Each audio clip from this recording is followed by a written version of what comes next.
जय मसीह की। प्रभु आशीष करे। आज फिर हम प्रभु का वचन सीखने के लिए बैठे हुए हैं। खुदा का वचन धन्य है। सो आज का मेरा मैसेज है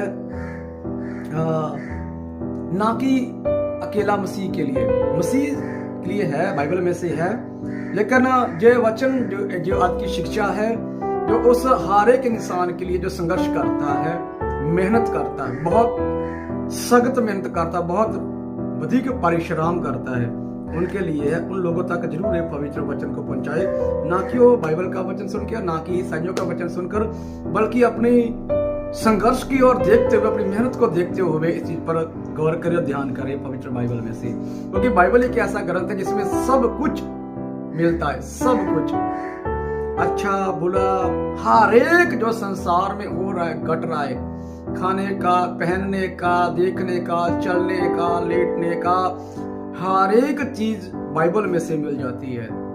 कैसा खाना है, कैसा रहना है, कैसे लोगों को गरीब के साथ, अमीर के साथ, हर प्रकार की इस पवित्र शास्त्र में शिक्षा है।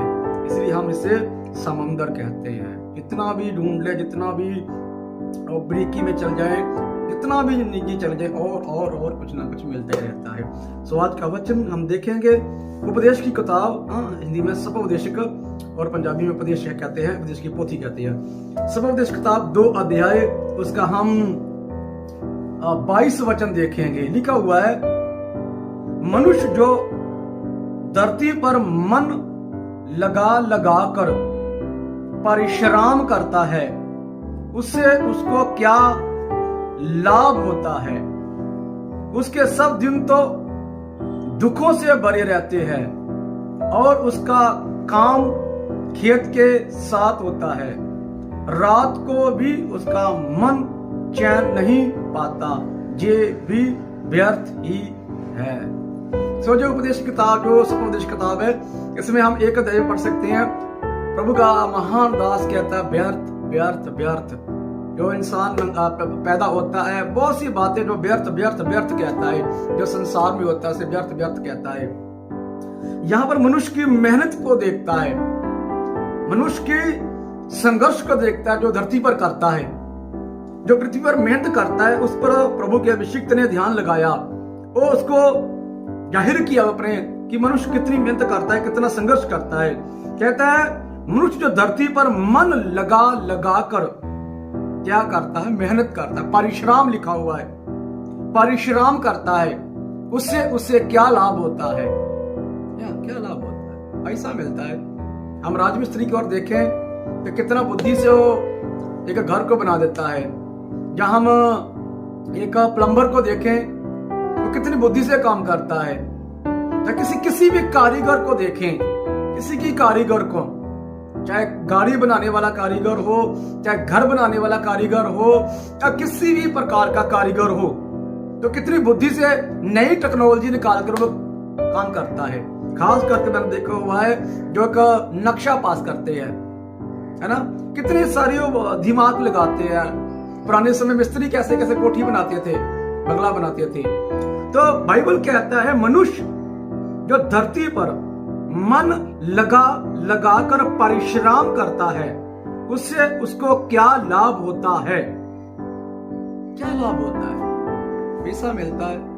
मनुष्य धरती पर जो आया उसे क्या लाभ होता है, कमाई करता है, पैसा मिलता है। तो आगे लिखा हुआ 23 वचन में, उसके सब दिन तो दुखों से भरे रहते हैं और उसका काम खेत के साथ होता है। रात को भी उनका मन चैन नहीं पाता, ये भी व्यर्थ ही है। ये भी व्यर्थ कहता है, लास्ट में, आखिर में ये भी व्यर्थ कहता है। प्रभु का अभिषिक्त कहता है, रात को भी उसका मन चैन नहीं पाता, किससे लेने हैं, खास किसको देने हैं। एक मजदूर मजदूरी कर निकलता है, पूरा दिन मजदूरी करता है, रात को दारू क्यों पीता है कि रात को नींद अच्छी आ जाए, इसलिए कि जो देने हैं उसकी टेंशन नहीं रहेगी, क्योंकि शरीर थका हुआ है, रात को आराम से लेट के सो जाएंगे, इसलिए थोड़ा बहुत ड्रिंक कर लेता है। क्योंकि परमात्मा की शांति, परमात्मा की हजूरी उसके जीवन में नहीं है। तो बाइबल कहता है कि रात को भी उसका मन चैन नहीं पाता, है ना। लिखा गया है, उसके सब दिन तो दुख से भरे रहते हैं और उसका काम खेत के साथ, सब दिन दुख के साथ रहते हैं। उसका काम खेत के साथ है, रात को भी उसका मन चैन नहीं पाता, ये भी व्यर्थ है। दोनों का व्यर्थ है, गरीब का भी अमीर का भी। क्योंकि सब धर्म ग्रंथ कहते हैं कि पुरुष मनुष्य नंगा आया नंगा ही चला जाएगा, कुछ लेकर नहीं साथ में आया, कुछ लेकर नहीं जाएगा, सब धर्म ग्रंथों में कहा जाता है। तो पवित्र शास्त्र में बड़ा दृढ़ता से कहा गया। एक वचन हम और देखेंगे, दो वचन देखेंगे, लेकिन ये किसी की प्रकार के देखेंगे। अय्यूब की किताब हम देखेंगे, 21 अध्याय 24 वचन देखेंगे। अय्यूब का हम देखेंगे, परमेश्वर का महान वचन, उसका 21 वचन उसका हम देखेंगे 23 से लेकर 26 तक। कोई तो अपने पूरे बल में बड़े चैन और सुख से रहकर मर जाता है, उसकी देह दूध से और उसकी हड्डियों में गुद्दे से भरी जाती है। कोई अपने जीवन में कुड़ाकर बिना सुख भोगे मर जाता है, वो दोनों एक समान मिट्टी में मिल जाते हैं और कीड़े उन्हें ढक लेते हैं। Praise God. बाइबल कहता है, पवित्र शास्त्र कहता है, कोई तो मनुष्य सुख और शांति से जीता है, अच्छा खाता है, मरने के बाद वो उसे दूध से नहलाते हैं, उसकी हड्डियों में गुद्दे भरे जाते हैं, है ना, सुगंधें भरी जाती है, क्योंकि उसके पास धन दौलत था, उसके औलाद धन दौलत है, औलाद के पास पैसा, औलाद उसको बेहतर करती है।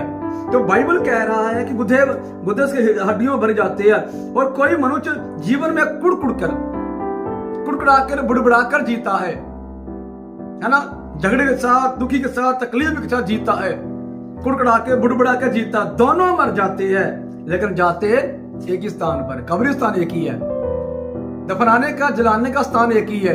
तो लिखा उन्हें कीड़े टप लेते हैं, कीड़े उन्हें खा लेते हैं, कुछ लोग दफना देते हैं, जला देते हैं, फेंक देते हैं पानी में। तो बाइबल कहता है, पवित्र शास्त्र कह रहा है कि कीड़े उन्हें ढक लेते हैं। ये संसारिक मेहनत है प्रियो, मृत्यु हर के लिए है, मृत्यु हर एक इंसान के लिए, धार्मिक के लिए, पापी के लिए, गरीब के लिए, अमीर के लिए भी है। लेकिन कैसी मृत्यु मरते हैं, हमें बहुत जरूरत है।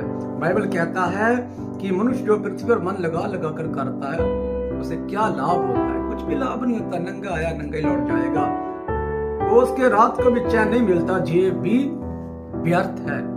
मनुष्य जो धरती पर आया हुआ है, पैदा हुआ है, वो परमात्मा की भक्ति ना करे, ईश्वर की, परमेश्वर की भक्ति ना करे, तो उसका जीवन, उसका संघर्ष, उसकी मेहनत सब व्यर्थ है।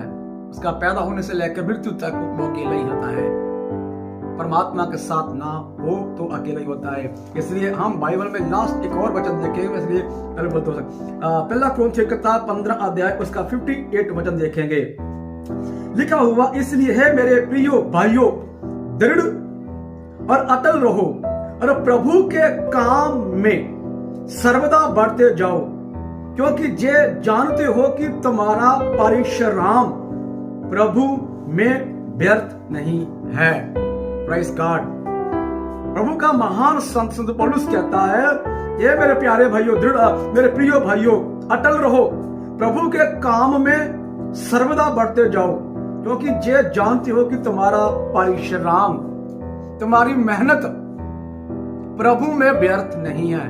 एक बात ध्यान से, प्रभु में व्यर्थ नहीं है, मसीह में व्यर्थ नहीं है, खुदावंद यीशु मसीह में व्यर्थ नहीं है, दुनियावी संसारिक जिंदगी में व्यर्थ है। कुछ भी कर लीजिए, कितना भी धन दौलत कमा लीजिए, कितना भी संघर्ष कर लीजिए, कितनी भी आसानी की रोटी खा लीजिए, सब रीचे, सब दर्शन सपने पूरे कर लीजिए, आखिर में कब्र ही मिलना। लेकिन बाइबल कहता है कि परमात्मा की भक्ति में प्रतिफल है। यीशु मसीह का वचन है। संत पौलुस कहता है कि हे मेरे प्रिय भाइयों, अटल रहो, दृढ़ रहो, और तुम्हारा परिश्रम कभी व्यर्थ ना होगा प्रभु में। मसीह में मनुष्य का कभी परिश्रम व्यर्थ नहीं है, प्रभु में कभी व्यर्थ नहीं होता है। मैसेज लंबा हो रहा है, खुदा आशीष करे, बरकत दे। इसलिए मेरे भाइयों और मेरे बहनों, मेरा मैसेज सुनने वालों, प्रभु की मेहनत करें, प्रभु में बढ़ते जाए। संसार में कुछ भी नहीं है, संसार व्यर्थ है, प्रभु के काम में बढ़े। प्रभु का काम कुछ व्यर्थ नहीं है, प्रार्थना व्यर्थ नहीं है, बाइबल पढ़ना व्यर्थ नहीं है, दान दशवां से व्यर्थ नहीं है, संडे सर्विस में व्यर्थ नहीं, आप उपवास प्रार्थना करते हैं व्यर्थ नहीं है। आप प्रभु के लिए जीते हैं, प्रभु के लिए भूखा रहते हैं, प्रभु के लिए मरते हैं, कुछ भी प्रभु के लिए करते हैं, वो व्यर्थ नहीं है।